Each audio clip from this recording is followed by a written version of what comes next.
Bom, gente, é, temos que hoje em dia dar bom dia, boa tarde, boa noite, porque esse vídeo a gente não sabe a hora que vocês vão assistir. Então, de uma forma ou de outra, nós estamos aqui dando início à primeira rodada da segunda fase de estudos e análise que nós estamos fazendo agora sobre a segunda onda da Covid na Bahia.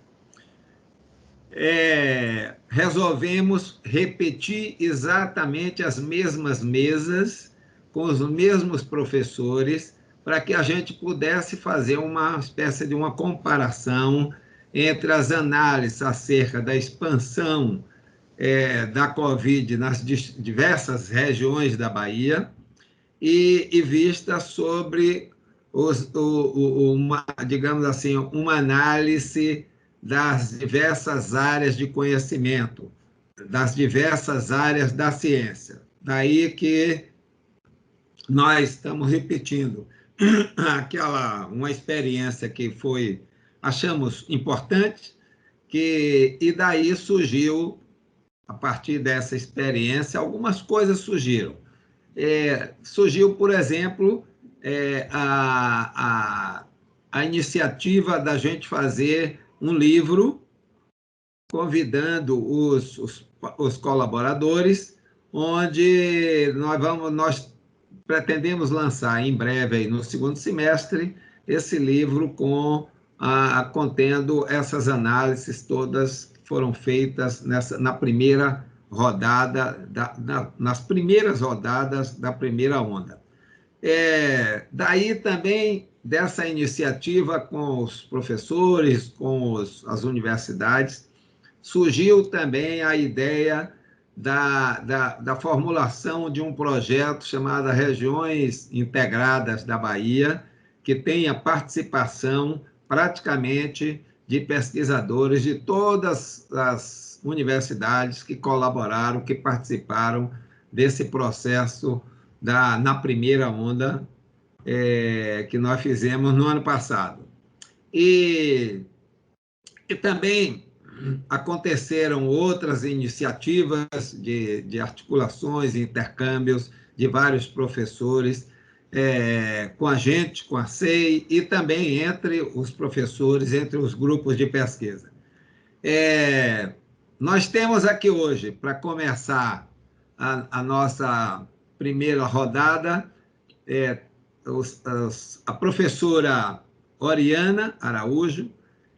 A professora atualmente é professora adjunta da Universidade Estadual de Feira de Santana, no Departamento de Ciências Humanas e Filosofia, do curso de Geografia, na subárea de Dinâmica e Organização do Espaço, dedicando-se aos estudos do espaço baiano e do ensino da geografia urbana e rural.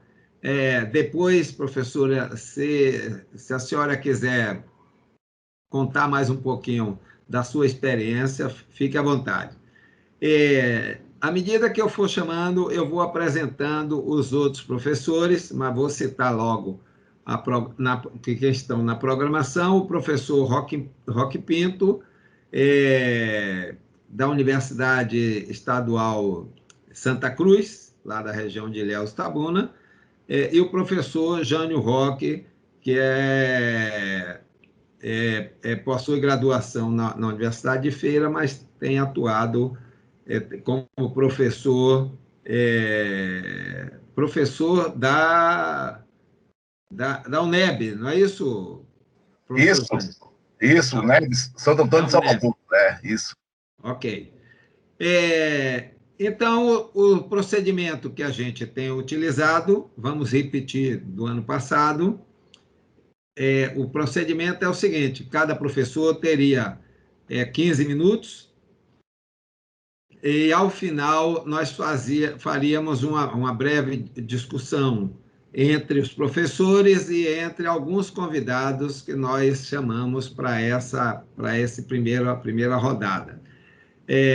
A ideia é que a gente possa compreender um pouco a evolução da Covid, principalmente na segunda onda, nas regiões onde os pesquisadores têm trabalhado, se quiserem fazer também uma comparação com a primeira onda e pensar um pouco sobre os reflexos que isso tem acontecido em cada uma dessas regiões da Bahia. Eu passaria, então, a palavra à professora Oriana Araújo para fazer as suas análises, ok? Professora, a senhora quer que eu suba a apresentação? Sim, por favor, Edgar. Olá a todos, todas. Agradeço mais uma vez, né, o convite, a provocação da SEI, né, Edgar, por possibilitar esse reencontro, né, esse registro. Estamos aqui todas outra vez, um ano depois, né, sobrevivemos no Brasil, estamos nessa situação de sobreviventes, né, dessa pandemia. Então, um ano depois, a gente volta a se perguntar, né, como ser o avanço da Covid nos municípios baianos.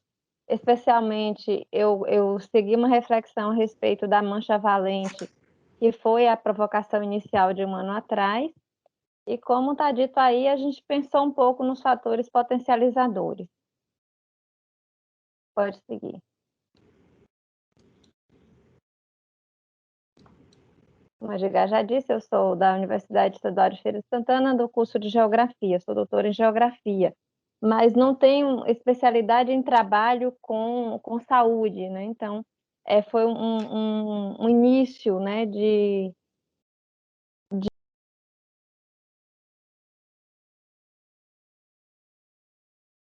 importante a dimensão do espaço, né? Quanto para esse avanço da doença da Covid-19, do vírus, né? Do SARS-CoV-2, em todo o mundo, né? Então, o espaço ele tem uma preponderância. Então, como que a gente pensa um ano depois? Um ano depois, no Brasil, pesadelo e as mortes continuam. Eu não encontrei um termo menos adequado que pesadelo. Acho que a sensação que a gente tem é que a gente está vivendo uma realidade que parece um sonho muito ruim ou um filme de ficção, né, científica que não acaba. A gente pensa que vai superar e as coisas pioram, porque um ano depois, e a gente já tinha previsto que isso fosse acontecer, se o país continuasse sendo desgovernado como ele está, a gente sofre esse avanço desenfreado da doença no país, né? O Brasil tem mais de 400 mil mortos, os dados de ontem estavam em 428 mil mortos, né? Só para a gente ter uma ideia, a China tem menos de 5 mil mortos, com população de muito mais de 1 bilhão de habitantes, né? Enquanto o Brasil não chega a 300 milhões e temos essa quantidade absurda de mortos. Num dia, nós batemos o recorde lamentável de 3.300 mortes em março, num dia, 3.300 pessoas partiram. Enquanto na Bahia, a gente teve um recorde de quase 20 mil mortos num dia, 19.503 pessoas, também no dia 12. Desculpe, 155 óbitos num dia, perdão, no dia 26 de março, e 19.500 mortos até aqui, em todo esse período.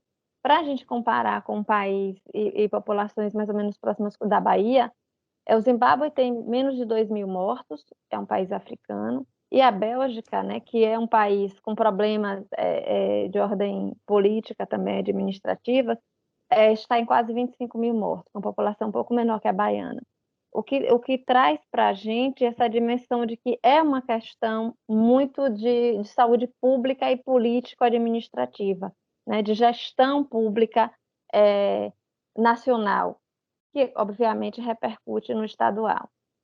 E aí o que a gente tem de diferente entre a Bahia e o Brasil, de modo geral, é que a gente tem, por um lado, no nacional, a omissão do governo federal, para a gente, né, ser gentil, chamar de só omissão, uma vacinação lentíssima, quando o Brasil poderia já estar distribuindo e vendendo vacinas né, para todo mundo, porque a gente teria potencial se isso tivesse sido montado no ano passado, enquanto que na Bahia a gente tem uma governança mais austera e medidas muito mais acertadas do governo estadual, né, na figura aí de Rui Costa, enquanto o governo nacional temos a figura de Bolsonaro.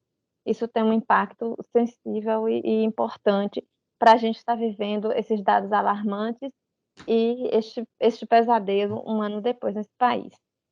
Pode seguir, por favor, Edgar.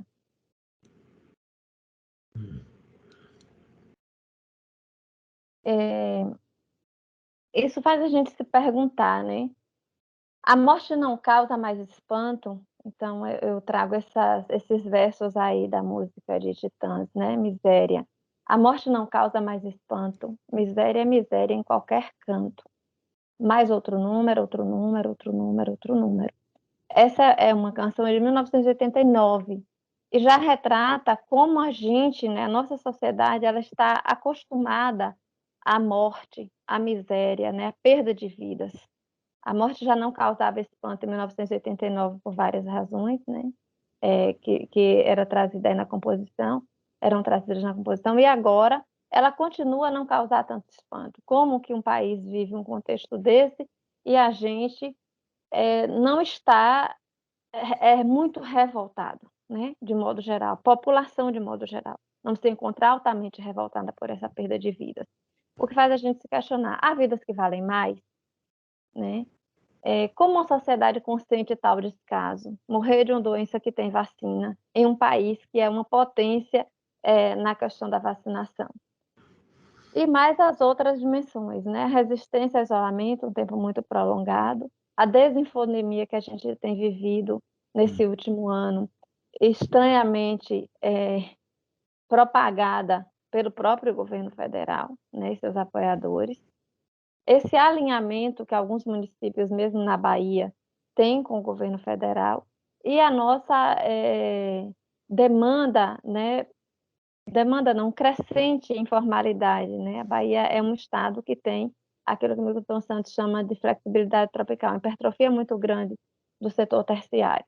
Então, esses fatores associados fazem com que a gente viva, né, esse amálgama de coisas muito danosas e muito, muito complicadas numa pandemia. Passa o slide, por favor. Bom, então nós nos dedicamos à Mancha Valente, né? Mais recentemente, colhemos os dados para compor o texto que a CEI também nos pediu, e as questões que nos foram colocadas, né, no encontro anterior. É possível indicar onde há mais susceptibilidade à dispersão dos vírus e aumento do contágio entre as pessoas? O que diferencia o potencial da dispersão nos municípios dessa sub-região? Então, a sub-região, ela está parcialmente no território que seria do Cisal e no parte do Nordeste da Bahia, centro-nordeste da Bahia, nesse sentido. E é composta pelos municípios de Candial e Chu, Conceição do Coité, Riachão do Jacuípe, Nova Fátima, Retirolândia, São Domingos e Valente. Passa, por favor, gente. Então, desde sempre, a gente sabe que é muito complexo analisar a expansão da Covid, muito complexo. Por quê? Aí a gente traz de Milton Santos uma citação que penso que é interessante, que a gente se propõe a refletir, né, como geógrafo e como pesquisador de modo geral. Sobre as ações humanas e aquilo que o Milton Santos chama de psicoesfera, a gente falou da outra vez, né, da importância dessa dimensão do psicológico, né, da cultura, das questões culturais, os colegas também trouxeram.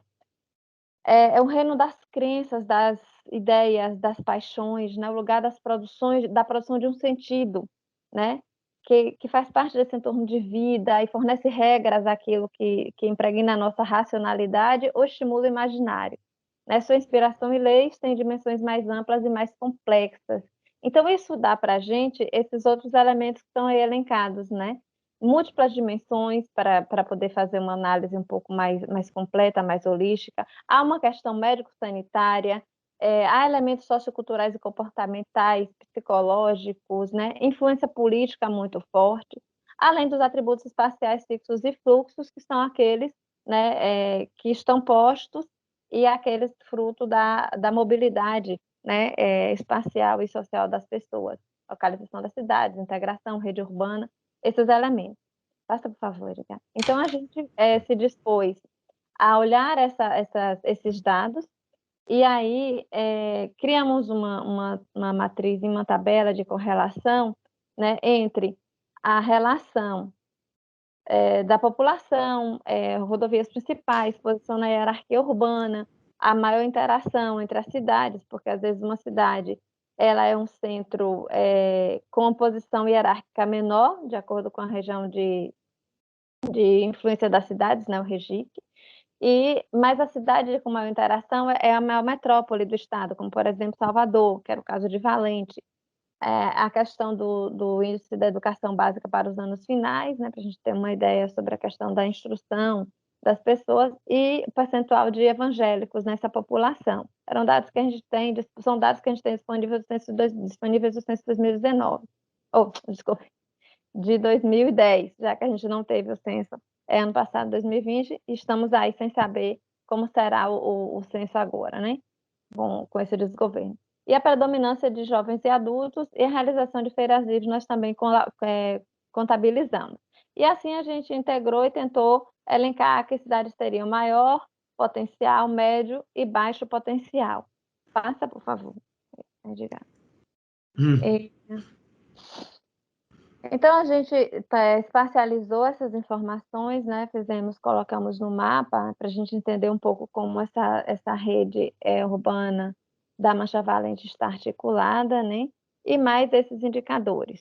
Claro que a gente faz toda uma discussão, né? Que esses indicadores eles são relativos, né? Todo indicador é muito relativo, mas serve para a gente comparar, estabelecer categorizações entre um município e outro. Né? Aí a gente tem um mapeamento da questão da população, né? Total, rodovias e hierarquia urbana no mapa da esquerda, e no da direita a população, o percentual de evangélicos, o IDEB, e as maiores interações das cidades da Mancha com as demais cidades da Bahia. Vou ligar. Ponderando esses elementos, a gente chegou nesse quadro, né? Que é uma colaboração, na verdade, uma tentativa de aproximação, de entender. Bom, considerando esses elementos que a gente tem disponíveis, esses dados, a gente pode indicar qual cidade, qual município, não cidade, né? Qual município tem maior potencial, médio potencial, baixo potencial para a dispersão da Covid. Então, a gente chegou a essa classificação, né? Conceição do Coité, Riachão do Jacuípe, Valente, seriam os municípios de maior potencial, enquanto Retirolândia, Nova Fátima teriam médio potencial, e Candial, São Domingos e Enxu mais baixo potencial, dentre esses 8 municípios analisados. Passa, por favor. Ocorre que a gente foi examinar a evolução temporal do número de casos, né? E aí a gente pegou de 15 de março do ano passado até 15 de março desse ano. E o que é que a gente observou? Uma que a gente tem que considerar, né, é uma indicação da Bibliografia Nacional dos Epidemiologistas, que o número de casos real deve estar estimado no Brasil em cerca de 11 vezes, né, do que o atualmente informado. Então, isso aí deve estar subestimado, como no Brasil inteiro, mas é o que nós temos, né, de amostra de possibilidade de análise. Real é essa.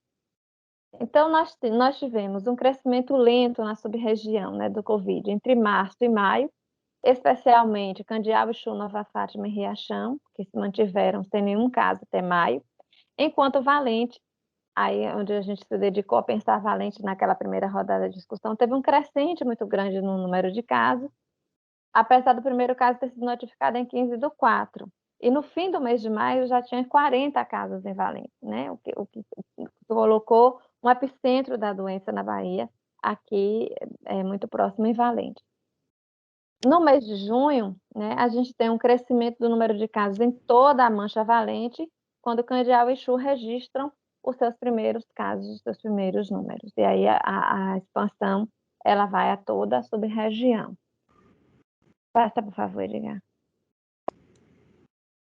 E o que é que a gente continua observando, né, nessa evolução temporal do número de casos na Mancha Valente? Entre outubro e novembro, houve uma tendência de aumento em todos os municípios da sub-região, com aumento evidente a partir de 30 de 11 de 2020, com maior crescente de São Domingos e Retirolândia.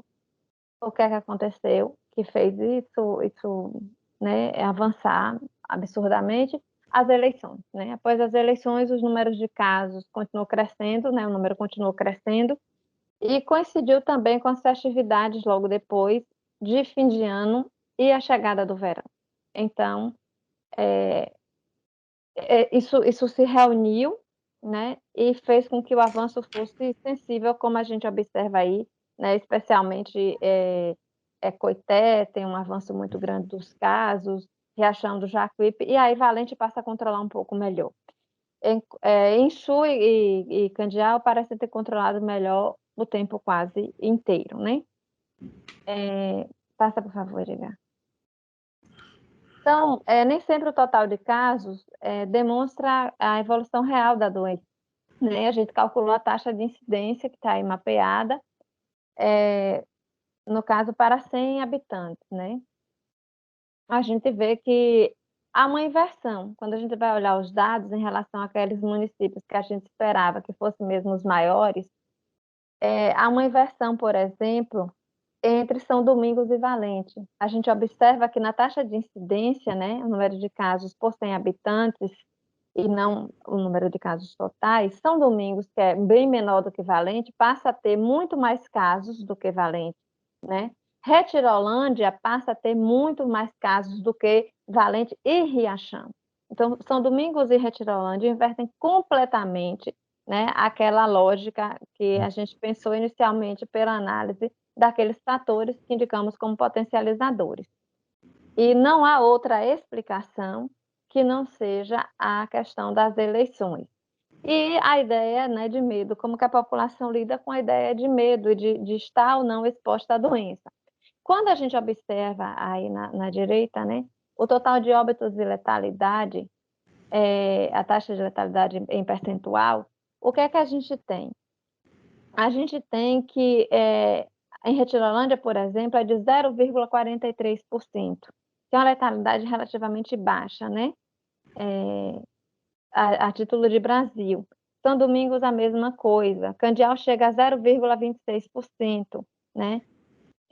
Coité 0,40%, se bem que agora, mais recentemente, os óbitos têm aumentado, porque, né, a doença tem feito mais vítimas em população com faixa etária um pouco mais baixa, essas variantes são mais resistentes, enfim, mais letais. Mas até aqui em março, a gente ainda não conseguiu perceber uma taxa de letalidade muito alta. E o que também o pessoal da psicologia tem nos dito, a nossa capacidade de fazer sacrifício, ela é limitada, né? Como humanos, nós não buscamos o sacrifício, né? Nós tendemos a buscar os prazeres, as alegrias. E se eu não tenho esse estímulo negativo, a morte, ela não chega tão forte para uma população que está tão contagiada, as pessoas têm e conseguem se recuperar, têm o vírus e conseguem se recuperar. Quando há um óbito, o óbito é de pessoas geralmente com mais idade, mais avançada, com comorbidades muito sérias. Não há óbitos que sejam tão chocantes, né, para uma população pequena, embora em Valente e Coité isso agora esteja começando a acontecer com mais força, né? Inclusive a gente traz na discussão no texto o caso de uma professora que faleceu com a faixa etária, né, abaixo dos 40 anos, e aí uma comoção regional, né, isso circula nas redes sociais, as redes sociais têm, né, um papel preponderante nessa relação que a gente tem com a exposição ou não, né, essa influência do medo de contrair ou não contrair a doença e do medo da morte, sobretudo. Então, assim, de modo muito geral, por conta do tempo, esse é o quadro que a gente tem na Mancha Valente, né? Então, passa, por favor, Edgar. o que é que a gente constata, né? Que, apesar de a gente ter atribuído o maior potencial à construção do Coité Riachão do Jacuípe Valente, apenas Conceição do Coité se manteve realmente com uma taxa de incidência muito alta e maiores óbitos, enfim. Retirolândia apresentou a segunda maior taxa de incidência, seguida por São Domingos, que superando o Riachão, enfim, né, invertendo, como eu disse antes. E Chucândia e Nova Fátima apresentaram as menores taxas de incidência e parecem controlar melhor a doença. Atribuímos, então, essa possibilidade, né, de maior exposição devido à relativa baixa taxa de letalidade, a população está mais disposta a se expor.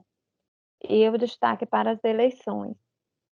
Passa, por favor, Edgar, a título assim, de conclusão. A gente lamenta, né, extremamente a perda de 83 vidas, isso até 15 de março, o último dado que eu consultei, nesses municípios da Mancha Valente, né? São vidas preciosas, a gente não pode justificar que comorbidades, né, sejam de fato as justificativas para a morte por Covid. Né? A pessoa tem diabetes, mas deve viver com sua diabetes controlada uma vida inteira. A pessoa tem pressão alta, mas deve viver controlando a sua pressão alta até talvez 100 anos. Então, a gente não pode imaginar que, porque tinha comorbidade, faleceu. Não foi o Covid, foi o Covid que matou essas pessoas. E a falta de vacina, né? Então, eram vidas que poderiam se manter, está aí. Então, a gente lamenta muito essas 83 vidas, né? São nossos conterrâneos, são pessoas que a gente conhece, eu tenho um conhecido, um amigo, um parente, todo mundo hoje conhece alguém que perdeu um parente, alguém querida, né? E que não fosse assim, são vidas e vidas valem. A questão da força do lugar, né? A gente tem essa importância dos aspectos socioculturais que vão para além de qualquer estimativa que a gente possa fazer, como a gente constatou aqui nesse estudo. É importante que a gente destaque, né, os festejos, as questões juninas, os feriados, porque são os momentos de encontro, é o momento onde se bebe, come, e ali está a dispersão do vírus. É preciso estar muito atento com relação a isso. As eleições não deveriam ter ocorrido nesse país, se ele fosse sério. A gente não teria feito eleições em 2020, né? Essa tragédia no Brasil se dá em grande parte por conta das exposições na eleição.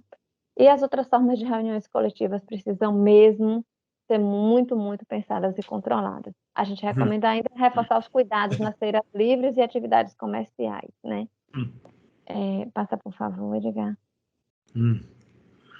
E aí eu concluo lembrando, né, que cada vida importa, não são só números, né? Existe um site que chama Inumeráveis, que faz uma homenagem interessante às vítimas do Covid e diz que não há quem goste de ter número. Gente merece existir em prosa, né? E aí eu coloquei essa charge, uma homenagem às grandes perdas que a gente teve nesse país, né? A mais recente é de Paulo Gustavo, e de todas as pessoas tão importantes quanto ele, né? Para os seus familiares e para todos nós. Então, a gente lamenta esse quadro que a gente vive nesse um ano após. Essa é uma visão assim muito geral da Mancha Valente. Agradeço mais uma vez, né, pelo convite da SEI. Agradeço ainda, passa por favor, Edgar, a Raquel Araújo pela coautoria na pesquisa, porque o texto que a gente produziu, ela fez uma coautoria, um estudante de medicina bacharel em saúde, colaborou, né, com a gente. A Nívia Santos é bolsista da gente lá no Geomóvel UF, que auxiliou com a produção cartográfica. A todos aqui por instigar o debate, aos colegas, e muito obrigada. Até a próxima.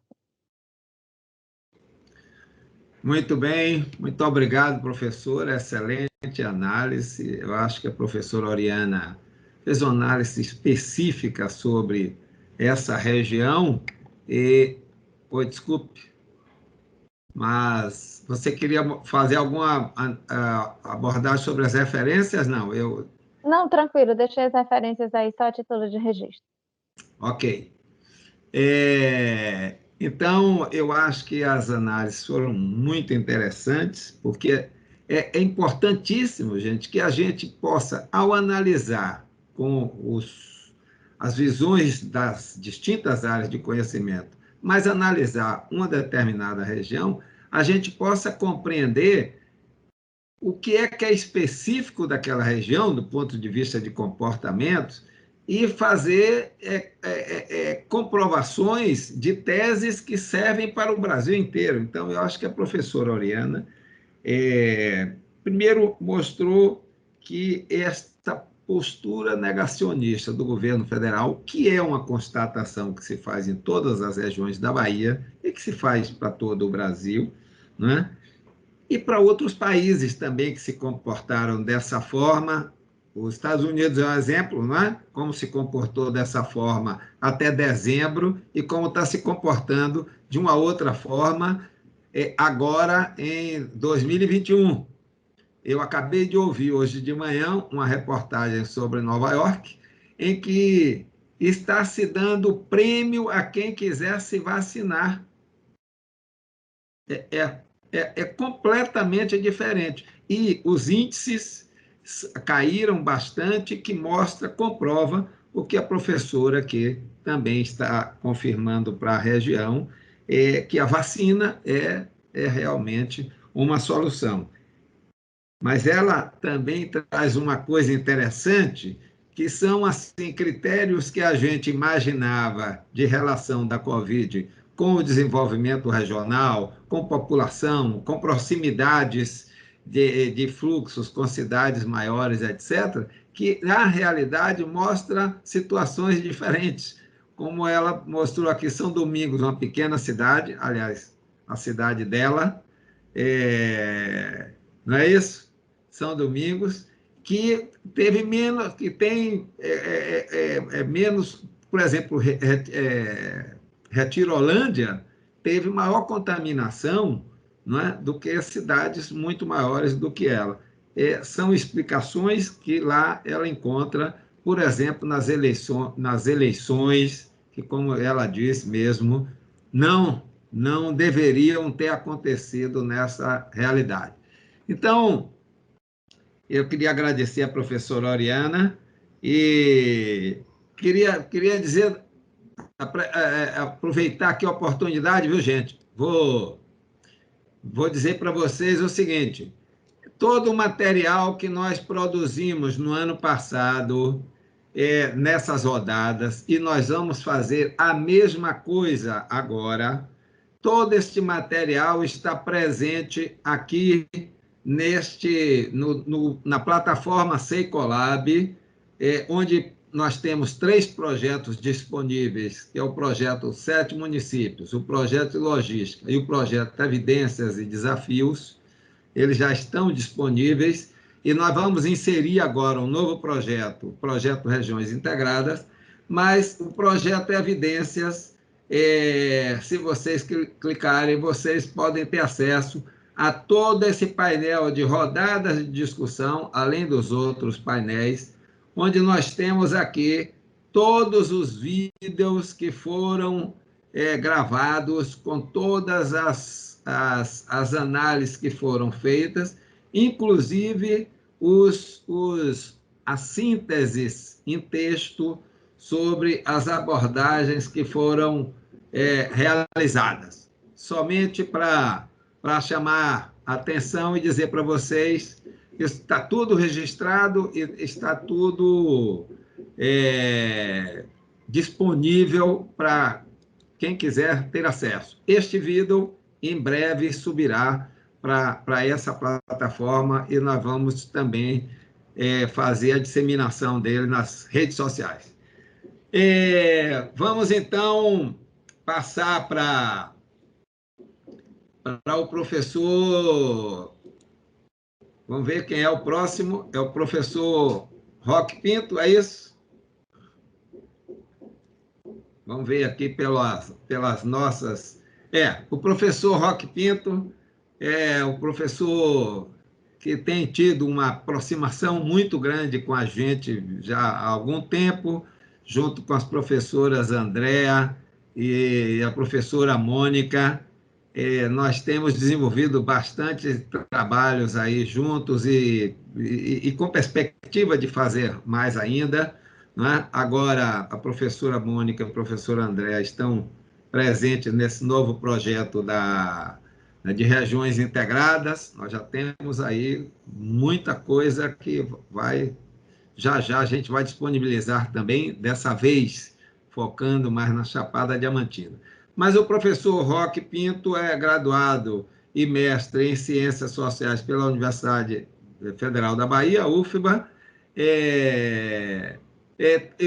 tem o doutor em Antropologia Social em menção doctor, na Universidade Laguna, Tenerife, Espanha, não é? O DEA lá, Roque Pinto, me corrija, por favor, o DEA é como se fosse uma espécie de mestrado aqui nas universidades espanholas.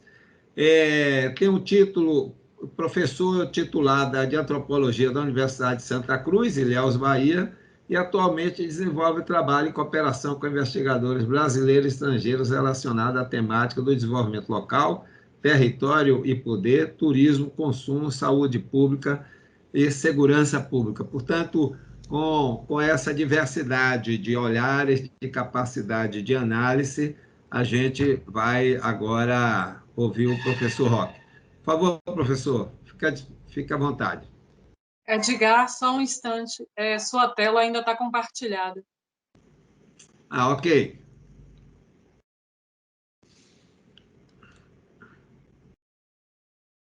Professor, se você quiser subir uma apresentação, por favor, fica à vontade. Ok. Olá a todas e a todos. Primeiro, dizer que sou grato, Edgar, grato a toda a equipe, o pessoal todo aí, pelas apresentações, e dizer assim, que é muito importante esse trabalho que vem sendo feito, de a gente ter um olhar mais específico, mais detalhado a respeito do estado da Bahia, não é? Eu venho trazer para vocês... Tá vendo bem aí? Já subiu. Tá passando só para fazer um... Ok. Venho trazer a discussão a respeito da segunda onda da Covid no contexto da macro-região de saúde sul da Bahia. Como falou a professora que me antecedeu, a professora Oriana, eu acho que é importante a gente trazer algumas coisas bem rapidamente, né? E que isso contextualiza um pouco, né? A gente está vendo cada vez mais claramente que há uma espécie de câmara de vírus promovido pelo governo federal, né, pela União, e que isso, as investigações estão demonstrando que é um projeto implementado de forma institucional, né? Portanto, nós temos 3/4 de mortes evitáveis de Covid no Brasil. E isso é bastante importante para a gente contextualizar, em que pese os esforços dos governadores dos estados do Nordeste do Brasil. Por que eu começo trazendo esse dado? Porque quando não há uma interlocução entre os entes federados, entre a União, o Estado e os municípios, não há planejamento, não há organização. Então, tem um fator aí que é muito estranho à nossa prática de saúde pública no Brasil, e que isso dificulta bastante, né? Inclusive, a própria fornecimento dos dados, para a gente poder pensar o contexto. Pois bem, o estado da Bahia é dividido em 9 macro-regiões de saúde. Cada macro-região comporta regiões ou micro-regiões que têm uma sede. Nós vamos tratar especificamente da macro-região de saúde no Núcleo Regional Sul, cuja sede é Ilhéus, e que comporta 4 regiões de saúde, dentro dessa macro-região, que é de Ilhéus, Itabuna, Jequié e Valença. Portanto, é um espaço, basicamente, que é do entorno da região cacaueira. A sede do Núcleo Regional de Saúde Sul é Ilhéus. Estamos falando de uma área de pouco mais de 40.700 km², abarcando a população de mais de 1.600.000 pessoas. Aqui nós temos uma disposição gráfica, cartográfica, né, um esboço Do meu lado esquerdo, nós temos aqui uma circulado em vermelho qual região estamos falando, né? E aqui no mapa maior nós temos isso de forma mais detalhada, a macro-região sul da Bahia com as suas 4 regiões, em roxo a região de Jequié, em verde a região de Valença, em azul de Itabuna e amarelo de Ilhéus, sendo que, como já foi dito, a sede é a cidade de Ilhéus. Bom, como também falou a professora Oriana, nesse mundo que estamos vivendo de fake news, de desorientações, de desinfodemias, né? Eu acho que é importante a gente clarificar, deixar de forma mais especificada os conceitos, as noções, né? Então, quando a gente está falando de segunda onda de Covid, a gente está falando de quê mesmo, né? Eu penso que a gente tem que ter cuidado para não estar falando de profecias autorrealizáveis, né? Nesse mundo, nesse contexto assim, de muitas informações e a dificuldade de filtrar essas informações. Então, especialistas alertaram que no Brasil, em novembro de 2020, poderia vir a ter a segunda onda de Covid, o que já vinha acontecendo em outros países. Mas o que se chama de segunda onda é o que exatamente? Né? Bom, existe um coeficiente, né? O número de reprodução básico, que é o somatório de pessoas que serão contaminadas por alguém infectado enquanto estiver na fase de contágio. Então, se esse coeficiente for menor do que 1, for maior do que 1, a pandemia está em expansão. Se esse coeficiente for menor do que 1, há uma contenção, uma redução da pandemia. Se for igual a 1, está estabilizado. Então, essa segunda onda é justamente um aumento significativo, detectável, desse coeficiente, né? E isso realmente, como comprovam os dados empíricos, se deu de forma sistemática. Aqui eu coloquei alguns dados do informativo número 41, de fevereiro de 2021, a respeito da macro-região que estamos discutindo. E aqui tem dados que são pelo menos alarmantes. A macro-região de saúde sul da Bahia é a que possui o maior coeficiente de incidência de Covid na Bahia, com índices superiores ao Brasil e à Bahia. E seus municípios estão entre aqueles que possuem o maior coeficiente de mortalidade no estado. Os dados a seguir são retirados do texto do artigo que foi submetido para publicação pela SEI, de autoria minha, da professora Maria Cristina Rangel, da professora Alcene Pereira da Silva e do professor Alisson Jadavi da Silva, que é micro-região de saúde sul da Bahia, singularidades socioespaciais. Então, nós temos que... Bom, eu venho trazer 3 dados para vocês. Eu acho que esses 3 dados dá para a gente pensar coisas importantes, né? O primeiro dado é a incidência de mortalidade nos municípios da macro-região Saúde Sul. Esses dados foram coletados, compulsados, sistematizados e abrangem o período de maio de 2021 a maio de 2020 a fevereiro de 2021. Aqui nós temos os 10 municípios com maior incidência de mortalidade na região. E desses 10 municípios, nós colocamos a mortalidade no tempo, e o que é notável. Primeiro, que é sempre crescente. Há uma taxa de mortalidade crescente. Ela não diminui.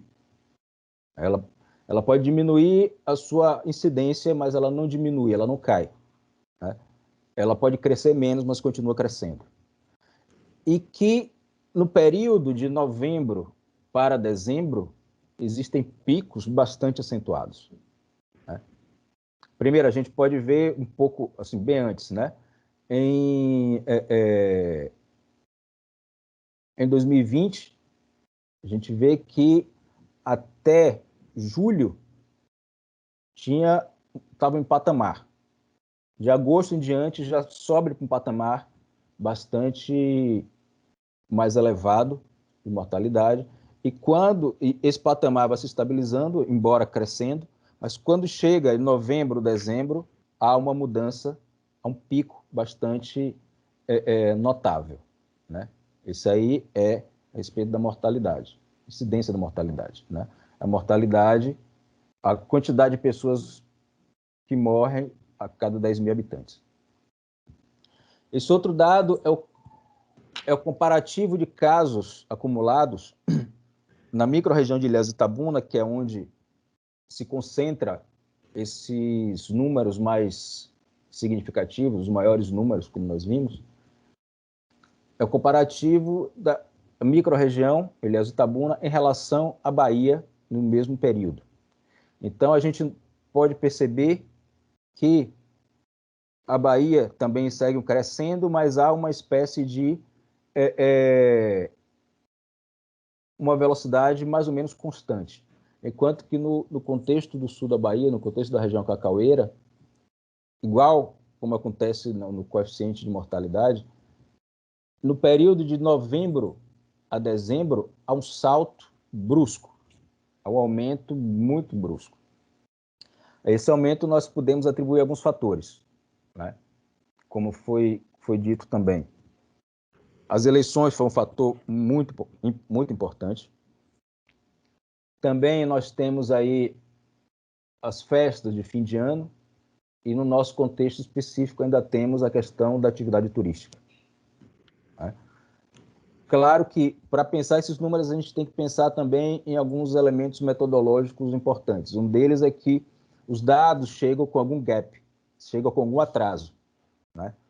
Então, os dados, quando entram no sistema, passou por um processo de notificação que já tem algum tempo de que realmente ocorreu. Segundo, a questão da subnotificação, né?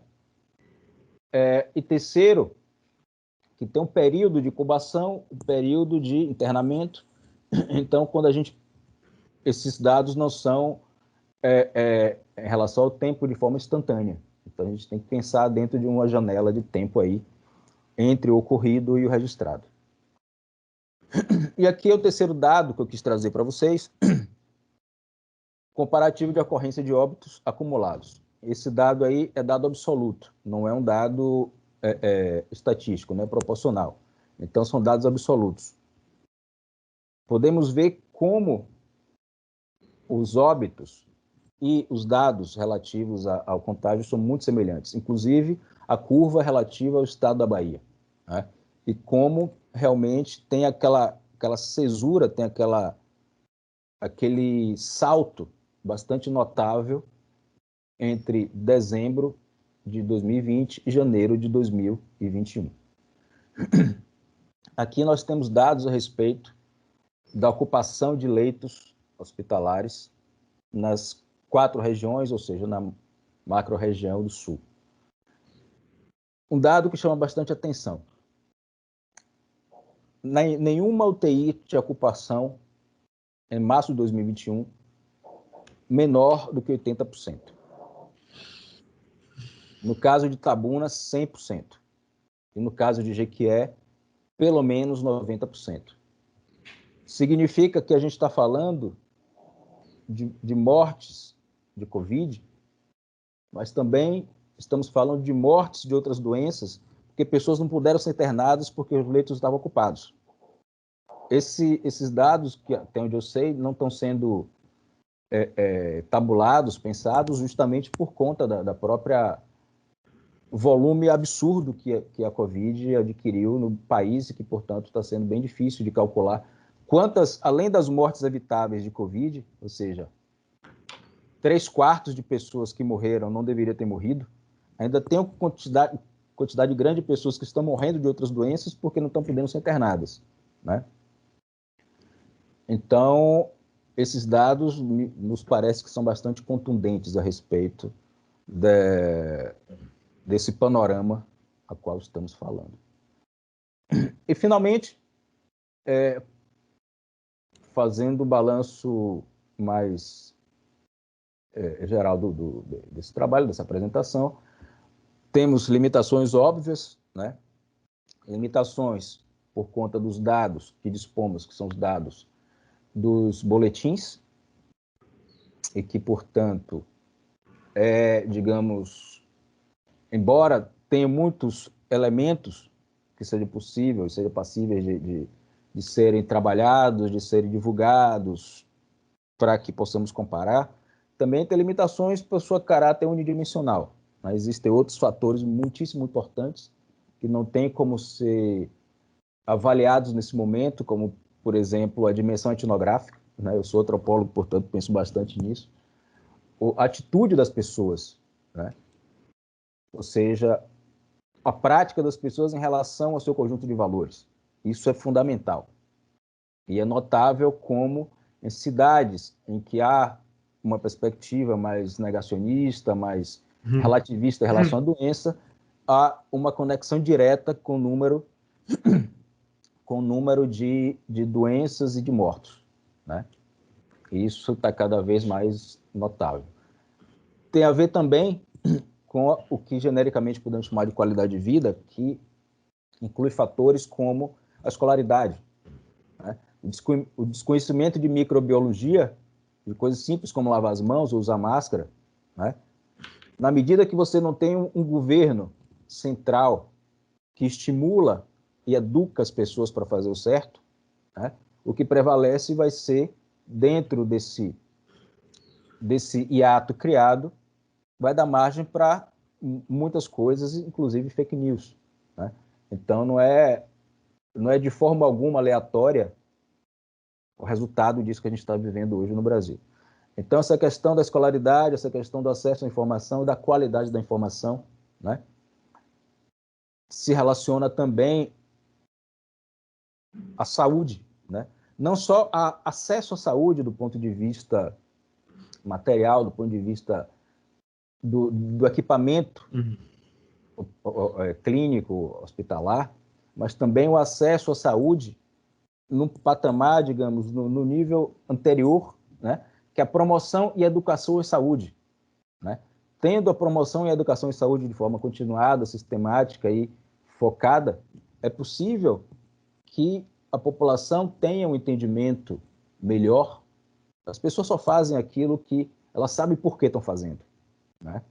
Tem uma educação melhor a respeito desse tema específico e, portanto, poderia-se ter resultados melhores, né, para a preservação da vida, para a preservação de famílias, de instituições, né, fazer com que tivéssemos a sociedade mais sadia, mais saudável, né?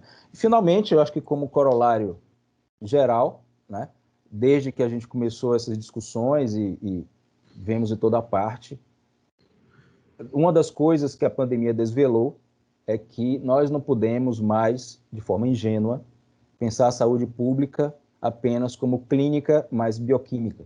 E sim, hoje a saúde pública está cada vez mais imbricada e cada vez mais vinculada em termos de produção de conhecimento, em termos de atitude metodológica, tecnologia da informação e as ciências humanas. Então, hoje, claramente, temos o entendimento de que a saúde pública tem que estar vinculada umbilicalmente à informação, tecnologia de informação e ciências humanas. E, finalmente, né, eu peço desculpa por ter ultrapassado meu tempo em 1 minuto e alguma coisa, mas espero que tenha sido esclarecedor e coloco aqui à minha disposição para a gente debater e conversar a respeito. Grato a todos. Muito bem, professor Roque.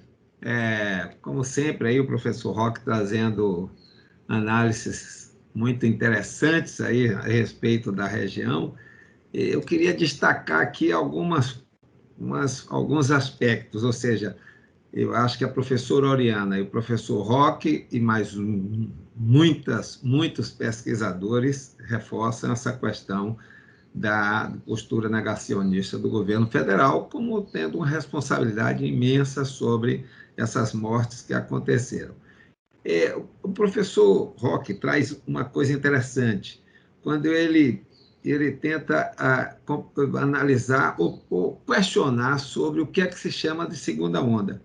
Quando você mede, talvez, pelo número de infectados por semana, a média semanal, você vai encontrar uma inflexão e depois uma segunda onda. Mas quando você mede por mortes, como ele apresentou, as mortes são crescentes. Tem um degrauzinho que ela aumenta em novembro e dezembro, mas as mortes continuam.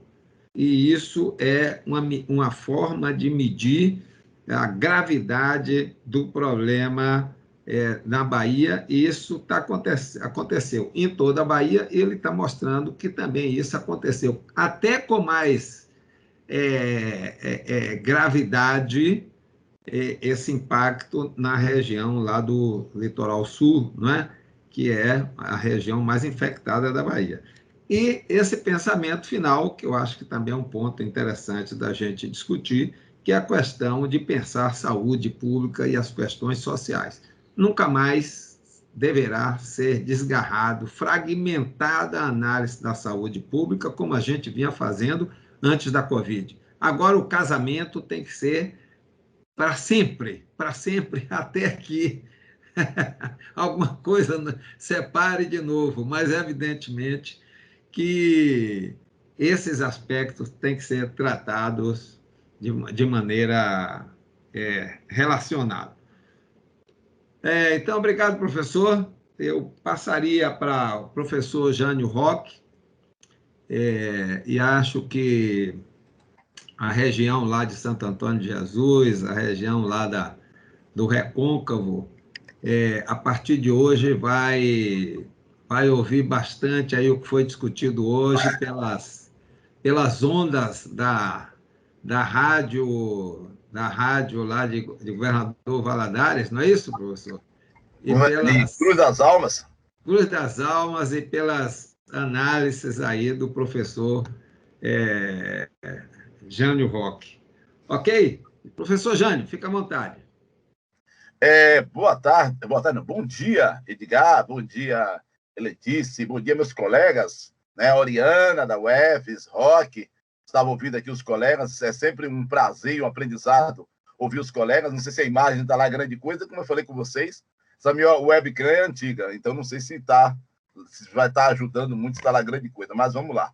Como o áudio está bom, vamos tocar o barco. Diferentemente dos colegas, eu anotei aqui muitas coisas, é sempre um prazer e um aprendizado ouvir os colegas, anotei aqui algumas coisas, e diferentemente dos colegas, eu não vou projetar, eu tenho aqui os slides, se o pessoal, se vocês quiserem, posso enviar, mas como não tem muitas imagens, só tem mesmo tópicos, eu prefiro não, até para ganhar mais tempo, eu prefiro não fazer essa exposição, vou trazer as questões aqui na fala, não é?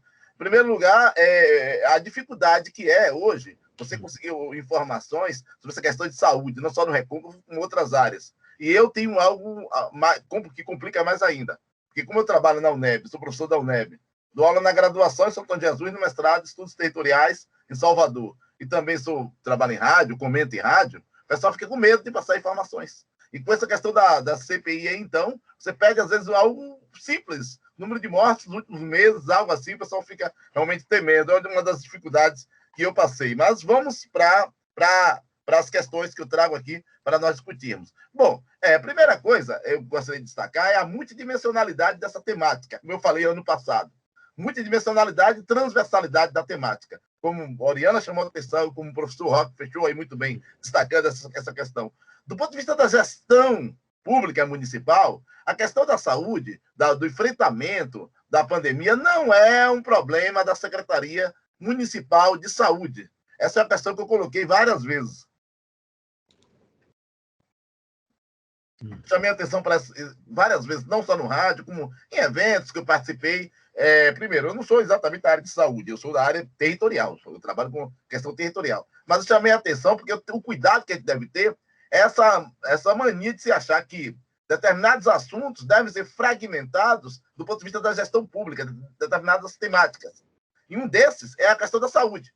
Isso aí é com a Secretaria de Saúde. Não. Esse problema dessa pandemia, ele envolve planejamento urbano, ele envolve a questão educacional, ele envolve a questão da assistência social, é fundamental dos municípios, ele envolve questão ambiental, questões de saúde, questões ligadas às questões sanitárias, higiênicas, uma série de questões desse tipo. Então, eu destaco aqui multidimensionalidade, transversalidade dessa temática, né? E as especificidades locais e regionais, como eu falei ano passado, né? Então, esse enfrentamento ele tem que ser amplo do ponto de vista das secretarias municipais. Pronto. Essa é uma das questões que eu gostaria de destacar.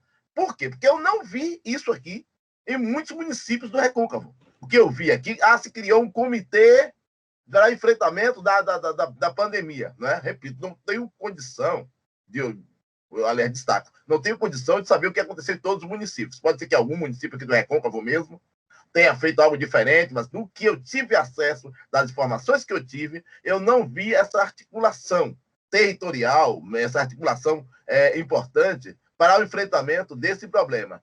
O que tivemos, por exemplo, na primeira onda, aqui no Recôncavo? Algo pouquinho que reflete espacialmente o que aconteceu na Bahia, né? No caso da primeira onda, tivemos uma concentração em pontos nodais. São as cidades que encabeçam rede no Brasil. As grandes capitais, a da Bahia, aqui, Salvador, Feira de Santana. No Recôncavo não foi diferente. Na primeira discussão que tivemos aqui, há um ano atrás, vocês viram que os municípios que se destacavam com mais casos eram Cruz das Almas, eram Santo Antônio de Jesus, que são os municípios mais populosos.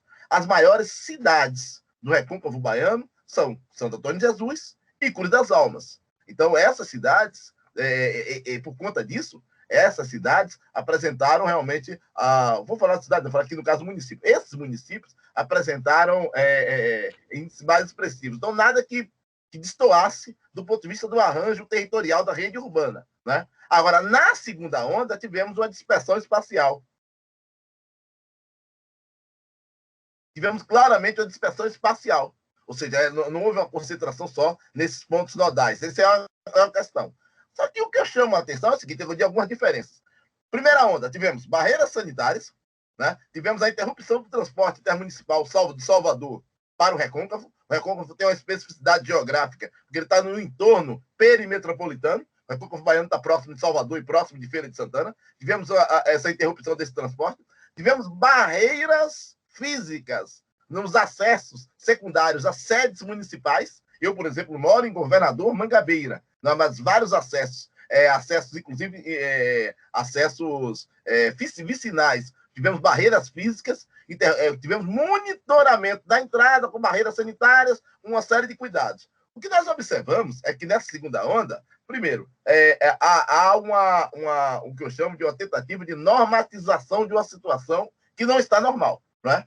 Você não tem barreiras, diminuiu muito mais os controles, você tem muito mais pessoas andando sem máscara, você tem uma situação mais aberta, de maneira geral, no Recôncavo. Agora, eu chamo a atenção para o seguinte, a gestão pública deveria concentrar o olhar em algumas questões que são específicas do ponto de vista da transmissão do vírus, o que envolve concentração e elevada circularidade.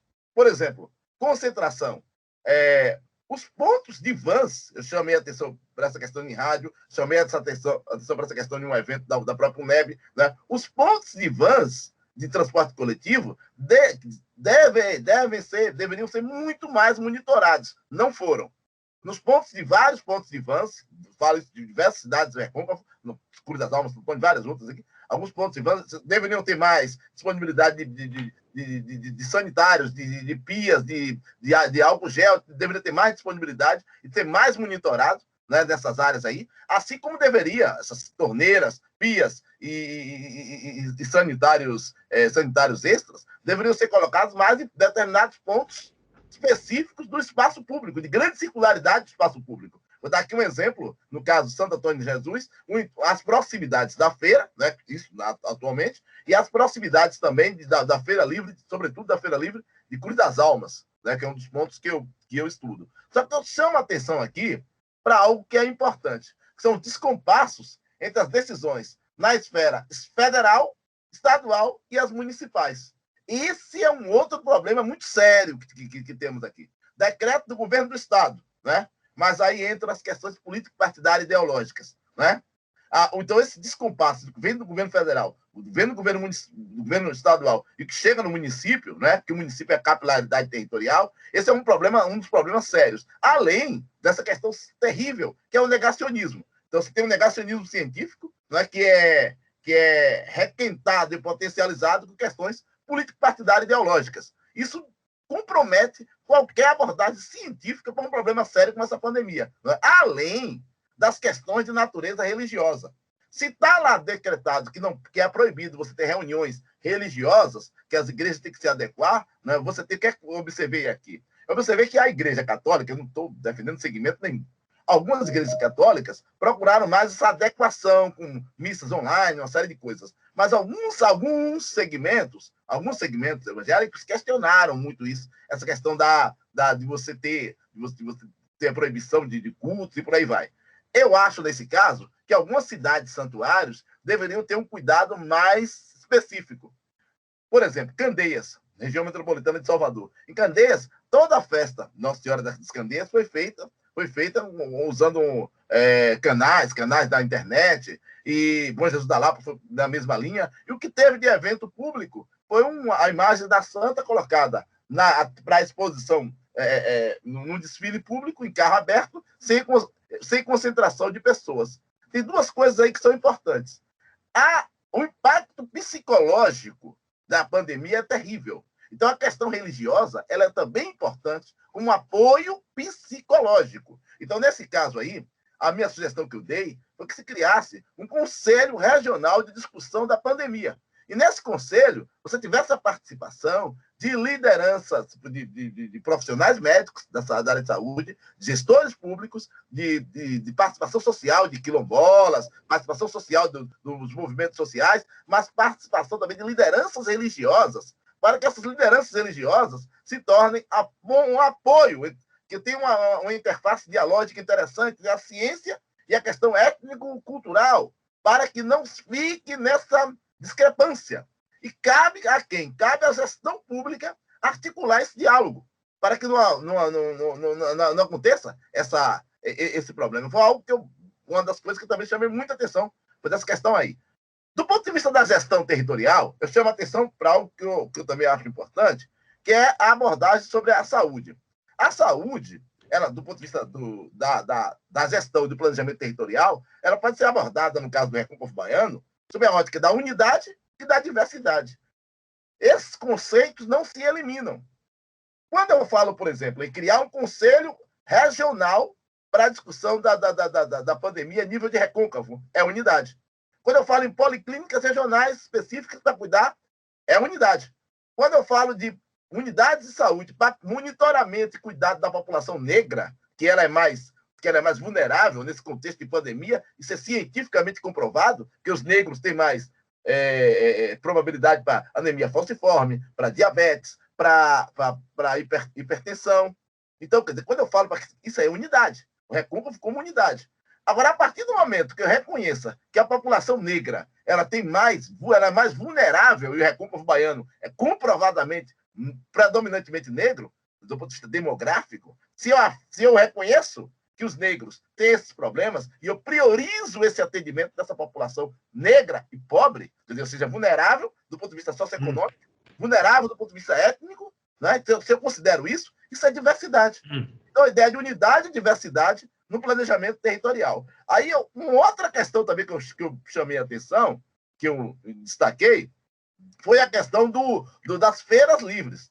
Nós estamos falando de duas cidades aqui no Recôncavo, Santo Antônio de Jesus e Cruz das Almas. Essas são as maiores feiras livres do Recôncavo Baiano. Grandes feiras livres. Eu chamei a atenção para o seguinte, até uma discussão com alguns gestores. Eu digo, gente, vocês têm que olhar com mais cuidado as feiras livres, porque são pontos de contaminação. As feiras livres envolvem deslocamento, envolve concentração, porque são feiras livres de centros subregionais, como mostra aí a Regic, mostra claramente que Santo Antônio de Jesus e Cruz das Almas não são apenas centros locais, são centros de projeção regional. Então, as pessoas se deslocam para Santo Antônio de Jesus, se deslocam para Cruz das Almas, e as pessoas do próprio município as pessoas se concentram na Feira Livre, que é um mercado periódico consolidado, importante, consolidado do ponto de vista econômico e sociocultural. Então, o que é que eu sugeri? Eu acho que aí que caberia para essa segunda discussão. Algumas sugestões, né? Eu sugeri dispersão espacial da feira. Eu acho que não cabe, não dá para ser no mesmo espaço.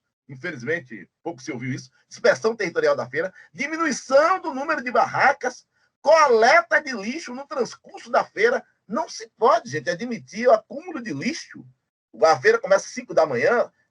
9, 10 horas da manhã, tenhamos acúmulo de lixo, né, nessas áreas da feira, inserção de sanitários extras de torneiras e pias e pontos estratégicos.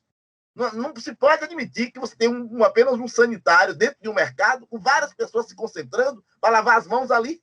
Então, quer dizer, é algo também que eu achei complicado, né? Um estímulo ao uso de luvas descartáveis por feirantes, claro, máscara desse discute que é obrigatório, né? E o que é que eu vi em algumas dessas cidades? Alguém na entrada, no começo da feira, alguém com um aparelho para monitorar a temperatura arterial e passar álcool gel e está liberado, pode entrar. Está liberado, pode entrar. Sem o controle de fluxo, controle de quantidade, dispersão espacial. Essas questões são proposições que devem ser enfrentadas. Falta de fiscalização, né? Eu acho que há uma falta de fiscalização no transcurso da feira. Não adianta apenas eu olhar quem entra e quem sai, se eu não sei o que está acontecendo lá dentro, né? Então, eu apresentei uma outra proposta, foi de alternância dos dias das feiras livres. Claro que isso envolve questões de natureza comportamentais e socioculturais, porque há cidades, como São Antônio de Jesus e Cruz das Almas, que já internalizaram, já está no imaginário das pessoas, né? Essa ideia de que a feira acontece aos sábados, por exemplo. Mas estamos enfrentando algo que é totalmente novo e complexo, que é essa pandemia. Então, essa é uma das questões. E outra foi o mapeamento de áreas que não tem água nos municípios. Como é que eu quero que as pessoas lavem as mãos, se higienizem, se eu tenho vários municípios, pessoas que ligam para a rádio, que queixam de falta de água, né? Reforçar e qualificar o papel dos agentes de saúde. Outra questão importante. Eu acho que os agentes de saúde, que eles vão na capilaridade territorial, deveriam ser muito mais, não só qualificados, como se aumentar a quantidade e a qualificação de atuação desses profissionais, assim como potencializar e diversificar a composição dos conselhos de saúde no município e criação de um conselho de saúde a nível regional. Ou seja, esse aí seria um enfrentamento territorial do problema. Um conselho de saúde não vai ter só agente da saúde, gente. O Conselho de Saúde tem que refletir a natureza multidisciplinar, a natureza transversal do problema que estamos enfrentando. Não se pode conceber, por exemplo, um negacionismo, estamos falando de negacionismo científico, né? Não se pode conceber no Recôncavo, algo que eu venho trabalhando, é uns textos que eu venho trabalhando agora, o negacionismo geográfico ou o negacionismo territorial. Não se pode negar que o Recôncavo é predominantemente negro, que tem comunidades quilombolas, que são grupos de riscos, porque são grupos de risco por vulnerabilidade social, vulnerabilidade genética, biológica, né? Que dessa questão histórica que já conhecemos, não dá tempo de falar aqui. A questão das mulheres negras são outro problema sério, saúde de mulheres negras. Como é que pode uma mulher negra, pobre, quilombola, estar se deslocando de 4 ou 5 hospitais para entrar em trabalho de parto? Quer dizer, a mobilidade estimulando um risco terrível, você se expor ao problema. Então, a questão do problema que se coloca seria racismo institucional, algo para se problematizar que não há tempo aqui. Então, as dimensões de análise aqui que eu trago envolvem questões etnográficas, questões socioeconômicas, né? Uma série de questões de saúde que eu coloco aqui. E eu acho, para fechar, que alguns desses problemas, né, eles envolvem, sobretudo, uma falta de articulação regional. Para mim, teria que ter criação, do ponto de vista da gestão territorial, criação de consórcios supramunicipais de saúde, seria um caminho interessante, ou seja, seria uma articulação territorial, criação de conselho regional de saúde articulado com conselhos municipais multidisciplinares, tá? Para mim, essa é a questão. Na melhoria de problemas, não se pode fechar os olhos, problemas com acesso à água, que continua acontecendo, tá? Além dessa questão etnográfica. Eu não posso achar que com ações universalistas eu vou resolver o problema do ponto de vista da diversidade dos nossos povos, né? Como tratar de forma igual quem é desigual? Não tem como. Isso é uma das questões. Além dessa questão do equipamento que o professor Roque trouxe aí muito bem, a inserção de equipamentos regionais. Isso é a unidade. Agora, respeitando essa diversidade etnográfica. Então, são alguns desses problemas que eu acho que esse seria um dos caminhos. Além, por último mesmo, da participação acadêmica multidisciplinar, mas efetiva. Eu noto que aqui no Recôncavo, a participação acadêmica foi assim, foi esporádica. Um professor numa live, outra ali, outra acolá. Não. Essa participação tem que ser concertada, articulada a nível municipal e regional, e é uma participação efetiva. Não se pode deixar nas mãos de um prefeito essa ideia de fecha ou não fecha o município, é lockdown ou não. Isso não é decisão de prefeito, isso é decisão científica, decisão técnica. Teria que ter professores, tem a área de saúde da UFRB, da UNEB, da FAMAN, instituições do IF Baiano, IFBA, instituições que atuam aqui no Recôncavo Baiano, essa decisão é científica, tem que passar por conselhos científicos, tem que envolver participação social, acadêmica, científica, efetiva. Eu não notei isso aqui. Além de erros, se cometeu erros do tipo, o comércio só funciona até meio-dia. Isso é um absurdo, gente. Todo mundo correria, todo mundo se concentra até meio-dia, porque de tarde vai estar tudo fechado. Aí eu falei em uma reunião, eu digo, se vocês querem resolver o problema, estão ajudando a prejudicar o pessoal, porque o pessoal se concentra em um turno só para resolver tudo. Então, analisar de forma mais ampla e articulada as questões, além da questão psicológica, gente. Temos o pós-pandemia, aliás, o contexto da pandemia e pós-pandemia, várias pessoas com problemas psicológicos. Aumentaram os casos de depressão, vários problemas. Tem municípios aí que fingem que isso não acontece. Nós já tínhamos problemas sérios de depressão antes, com a pandemia se agravou. Então, os municípios têm que fazer uma discussão a nível do âmbito municipal e do âmbito regional dessas questões, para o enfrentamento do problema do ponto de vista da sua totalidade, e não do ponto de vista dos seus fragmentos, que aí não resolve. Falei demais. Vixe! Estourei o tempo. Acabou. Ok, professor Jânio. Bom, professor Jânio, eu deixei para apresentar ele ao final. O professor tem uma característica muito interessante, que ele é da academia e ele tem uma relação muito próxima, através do rádio, com as demandas da população. Ele tem uma interação com essas demandas, e isso traz uma riqueza muito grande na contribuição dele. Do ponto de vista da sua formação acadêmica, o professor Roque possui graduação e especialização em Geografia pela Universidade Estadual de Feira de Santana, UFES, mestrado em Geografia e doutorado em Arquitetura e Urbanismo pela Universidade Federal, UFBA, e é professor titular da Universidade do Estado da Bahia, o Campus 5 de Santo Antônio de Jesus. Também é professor do quadro permanente do mestrado em Estudos Territoriais.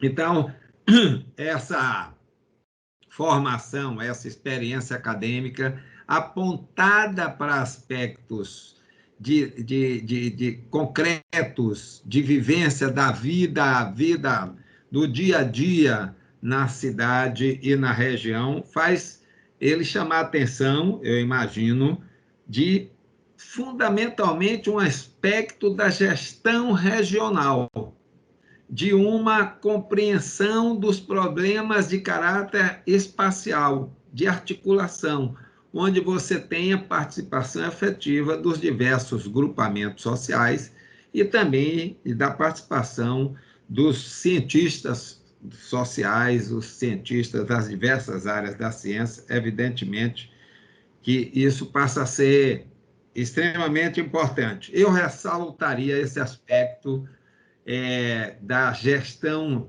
mais regional como aquilo que mais fortemente foi levantado pelo professor Roque, embora ele tenha levantado os aspectos de soluções assim, específicas sobre a questão das feiras, sobre a questão do mapeamento das áreas sem água, sobre a questão da saúde, da gestão da saúde, etc. Com isso, a gente conclui aqui os três expositores. Antes de passar a palavra aos nossos convidados na sala aqui, nós temos aqui alguns convidados. Eu queria, mais uma vez, relembrar que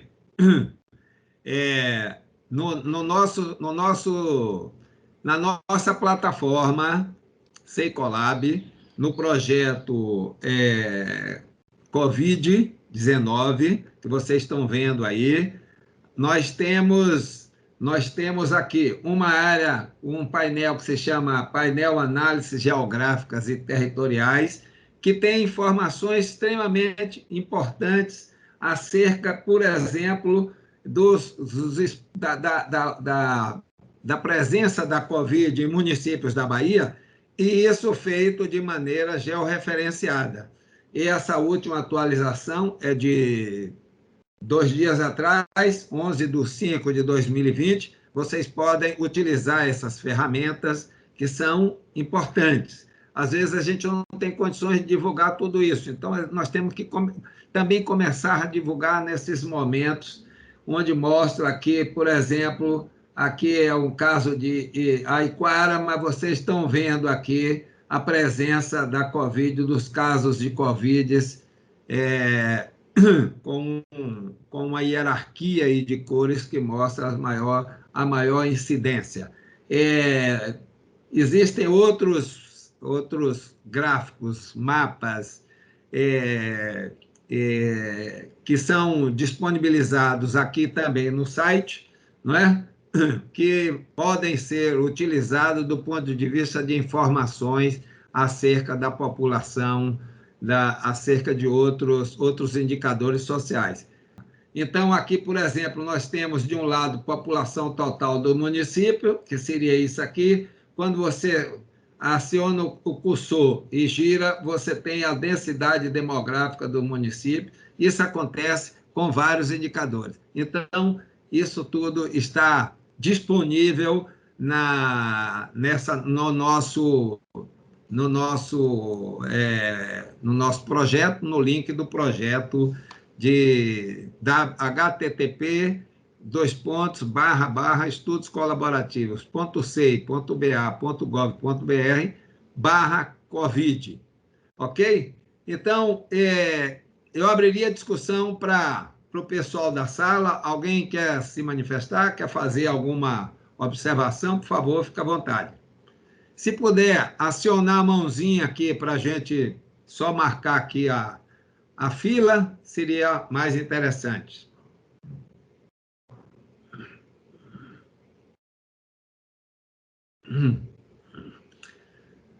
Parece que as apresentações não deixaram nenhuma dúvida, viu, professores? Acho que vocês estão de parabéns, porque não parece haver nenhuma questão no momento a ser colocada. Bom, nós já estamos há cerca de 1 hora e quase 40 minutos, embora a gente tenha atrasado um pouquinho aí os 10 minutos. Portanto, se tiver mais alguém aí que queira depois, eu passaria, então, de volta para vocês, para a professora Oriana, para fazer as considerações finais para a gente ir caminhar para o encerramento, tá bom? De antemão, agradecer muito a presença de todos e todas, e nós vamos seguir o curso aí de novas rodadas, pela mesma ordem que a gente fez no ano passado, na primeira onda. Mas eu queria chamar a atenção de uma coisa que, não sei se é percepção minha, eu quero dizer o seguinte: nós amadurecemos muito do ano passado para cá. Foi muito importante eu hoje analisar o que foi discutido no ano passado, como a gente estava tateando, a gente estava tentando descobrir o que era, quais eram os aspectos, etc. Hoje já há uma convergência muito grande sobre os fatores que estão interferindo no processo. E a gente já começa a pensar em soluções que devam ser regionalizadas. Eu acho que o professor Jânio puxou uma informação aqui muito importante. Como ela está aqui presente e ligou o áudio, ou ligou o vídeo, a nossa diretora-geral, Georgette Costa, está aqui e ela não pediu a palavra, mas eu vou dizer a ela que, se ela quiser fazer algum comentário, por favor. Certo, Edgar. Desculpe aí o atraso. Eu entrei aí já na fala do professor Roque e do professor Jânio, né? Mas, assim, não temos dúvidas com relação às exposições, mas ficamos preocupados, né, o tempo inteiro com os resultados, né, que a gente vê cada vez mais preocupantes e, assim, deixando aí o desafio, né, para a gente verificar soluções. E as soluções vão chegando a partir dessas reflexões, né? e não é de imediato, mas eu gosto muito. Ano passado, coincidentemente, eu assisti essa rodada. E a fala do professor Jânio, ela é interessante porque ela traz a realidade, né? O convívio, o dia a dia das demandas das pessoas. Então, quando ele fala assim que aumentou muito a depressão, é por conta dos depoimentos, né, que ele ouve aí no rádio. Imagino eu que aconteça dessa forma. Então, isso deixa aí alguns sinalizadores para a política pública, né, que já a mídia já vem trazendo, mas cada vez mais é uma pontuação recorrente com relação à saúde mental, que lá atrás já se falava que isso ia acontecer, mas agora as coisas estão tomando outra dimensão e a tendência é isso intensificar. Então, assim, essas reflexões das rodadas, elas trazem elementos cada vez mais fortes para a gente provocar aí os nossos formuladores de políticas públicas e colocar aí a CESAB a par dessas discussões. Então, eu acho que é papel da CEI a gente fazer essa interlocução, né? Edgar tem feito isso de forma brilhante. E já se fala numa terceira onda. Eu não sei como é que... Com certeza a gente vai estar acompanhando isso, né, ao longo do tempo dessa pandemia. Mas é futuro, né? Aí a gente vai poder pensar melhor. Enfim, gente, agradecemos, né, aqui em nome da SEI, né, a participação de todos vocês, essa aproximação com a academia cada vez mais forte, ela traz, assim, para a SEI uma revigoração, né, uma oxigenação. Nós não temos pernas para estar dando conta da complexidade que é os temas que são colocados. Então, precisamos da academia cada vez mais próximo e a gente vai fazendo essa interlocução com os agentes públicos, né, das políticas públicas. Então, muito obrigada. Fico feliz em poder ter estado aqui nesse momento. É sempre prazeroso a gente estar fazendo parte, né, ouvindo essas discussões, para que a gente possa também ser provocado, né, a pensar diferente, né, a pensar de forma cada vez mais específica as questões regionais e também micro-regionais. Então, obrigada e avancemos aí, né, para as novas discussões. As rodadas continuam, né, Edgar?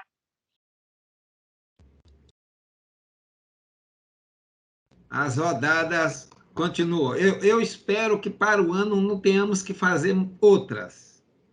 Pois é, Edgar. Aí vai ser demais, né? Não sei se a gente vai aguentar chegar lá.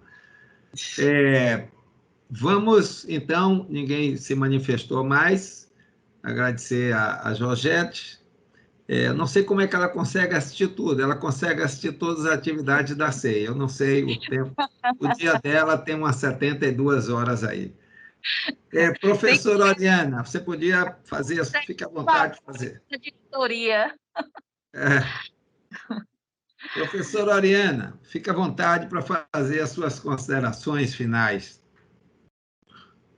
Agradecer, né? Sempre essa oportunidade de pensar, né? Edgar, coloca bem aí. Esperamos, né? Vamos torcer para que daqui a um ano, né, a gente não seja convidada para pensar 2 anos depois, porque realmente é uma carga psíquica muito, muito forte, né? Se envolver sobre a reflexão e lidar com a morte e com essa angústia, né? A gente diz no texto, é um momento de extrema angústia, um parente adoecido, né? Um conhecido, um vizinho, o vizinho do vizinho, um amigo, enfim, é uma coisa horrível. E a pior de todas elas é quando a gente sabe do óbito das pessoas. Então, reiterar a necessidade da gente continuar na busca de ações que mantenham a vida a todo custo, que elas possam ser mais acertadas, né? Como bem disse Jânio, eu insisto também na questão das feiras livres, não é proibir, porque é algo necessário, a gente já tem tanto de proibição ao longo de todo o tempo, mas aumentar o cuidado, ampliar as campanhas, conscientizar as pessoas é importante, né? Manter essa força coletiva da necessidade ainda de se cuidar, ainda de se manter em casa, ainda de estarmos assim, né, nos encontrando. É uma felicidade agora quando a pessoa abre a câmera, né? Nos vendo, porque é essa forma que a gente tem de se alimentar, né? Da nossa forma de trabalho, de pensar. Eu não gostaria de ter que escrever sobre isso outra vez, né? Um ano depois. Eu não gostaria. Eu gostaria que a gente já tivesse superado. E se fosse para fazer, diga que fosse uma edição comemorativa, né? A superação da Covid. A gente espera mesmo, sinceramente, que a gente consiga a liberação das vacinas. A Sputnik está aí, né? Deixa aqui o nosso protesto. É um absurdo a gente não conseguir comprar as vacinas, né? O Consórcio Nordeste não conseguir autorização para a compra de vacinas que podem salvar vidas, né? Nunca me senti tão protegida nesse país quanto agora pela Anvisa. Ou seja, morrer de Covid a gente pode, mas liberar uma vacina que salva vidas a gente não pode. É um absurdo. Estamos assim vivendo um absurdo atrás do outro. A gente precisa se fortalecer enquanto rede. A UFES está aqui, né? Somos parceiros da SEI, do Estado. É para isso que existimos, né? Para pensar e ajudar a pensar a sociedade. E torcer para que tudo dê certo, que a gente consiga superar isso e que a Bahia saia, né? Dessa quantidade absurda de mortos por dia, porque não é razoável a gente assistir a TV e colocar lá que estamos em estabilidade com o número de 80 pessoas, 85 pessoas morrendo por dia. Não é razoável, não é razoável. Então, muito obrigada e sigamos com esperança. Até a próxima. Obrigado, professora. Professor Roque Pinto, por favor,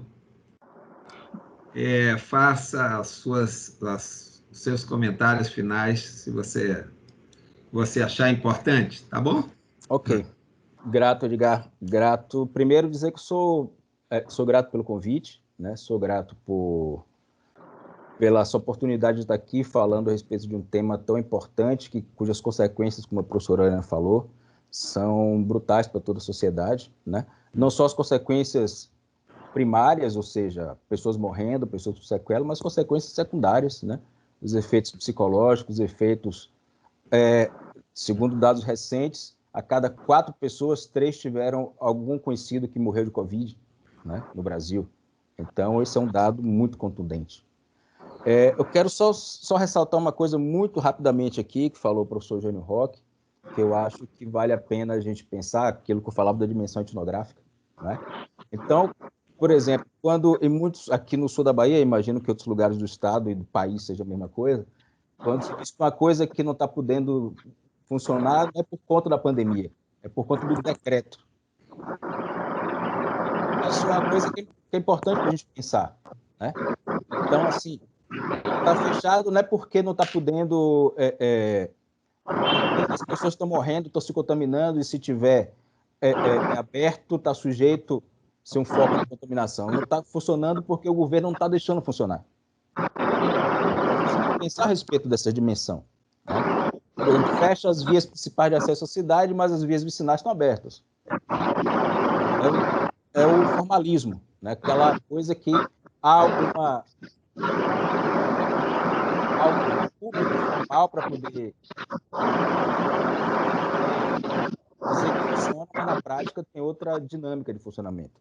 Então, acho que é importante a gente pensar dentro dessa perspectiva microsociológica que isso tem repercussões importantes, né? Como eu estava falando, uma das coisas que a pandemia deu a ver é que algumas coisas que não dávamos muita importância hoje cobra cada vez mais importância para nós, como essas atitudes, né? Então, encerrando, eu quero dizer que eu sou grato novamente pelo convite e que me coloco à disposição para novas rodadas de conversa, obviamente esperando, desejando fortemente que não seja para falar mais de mortes e de perdas, mas sim falar de vida e de coisas positivas. Grato. Ok, professor. Muito obrigado. Professor Jânio, para os seus comentários finais, por favor. Agradecendo mais uma vez a todos e ao professor Jânio, que vai propagar essas essa live aqui pelas ondas de rádio aí por todo o interior da Bahia. Em primeiro lugar, agradecer o convite, Edgar, e a confiança, como eu sempre falo, um convite para você, Letícia, as pessoas que entram, Letícia que sempre simpaticamente entra em contato comigo, o Edgar, porque um convite é sempre uma relação de confiança, né? Quando a gente confia que alguém vai trazer uma contribuição para uma discussão, né? Para um trabalho.